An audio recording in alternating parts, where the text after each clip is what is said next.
¿Sabías que de las 8 lenguas originarias habladas en Patagonia, 6 siguen vigentes en la comunidad?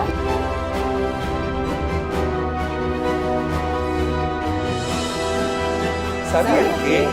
Cuando hablamos de 6 lenguas, nos estamos refiriendo al mapuzungún, que probablemente todos hemos escuchado, al tehuelche o anicoaish, al gununayajech o tehuelche del norte o lengua pampa, al yagán, al selknam, al cahuéscar, que se hablan bien en el sur, en Tierra del Fuego. Estas distintas lenguas se han hablado históricamente y luego de un proceso que muchos conocemos, que fue la campaña del desierto, comenzaron a ubicarse en otros lugares.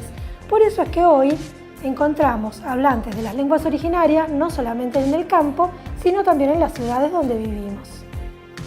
A veces pensamos que conocer una lengua, saber una lengua, implica tener como un conocimiento perfecto de la misma, o sea, saber leerla, saber escribir, saber hablar, etc. Bueno, no.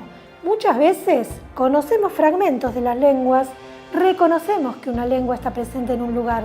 Por ejemplo, escuchamos Nahuel Huapi o Bariloche y sabemos que eso es mapuzungún. Escuchamos Camusuaike o Gueraique y nos damos cuenta que eso es tehuelche.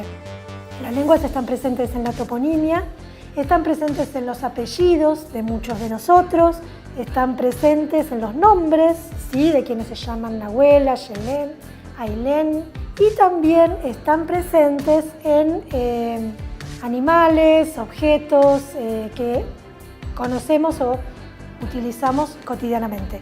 Por ejemplo, el que toma un té de boldo, el que hace un jahuel en el fondo de su casa, el que ve un huillín en la cordillera o en un lago, cuando hablamos de los huemules. Bueno, ahí estamos usando palabras que vienen de las lenguas originarias y que se utilizan en el español.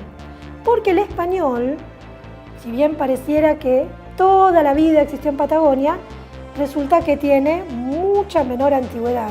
Tal vez unos 300, 400 años en los pueblos de la costa, como patagones, pero en el interior de la Patagonia, recién después del siglo XIX, ¿sí? O sea, a lo largo de todo el siglo XX.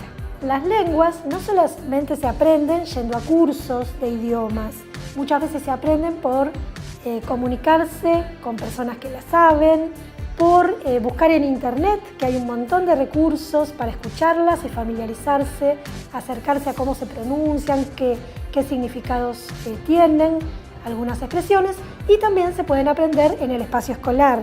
Entonces, seguramente ustedes saben que varios de los idiomas que mencioné antes se enseñan en espacios de educación intercultural, ya sea en escuelas primarias, en los jardines o en nivel medio, como ocurre en el caso del mapuzungún, aquí en la provincia de Río Negro.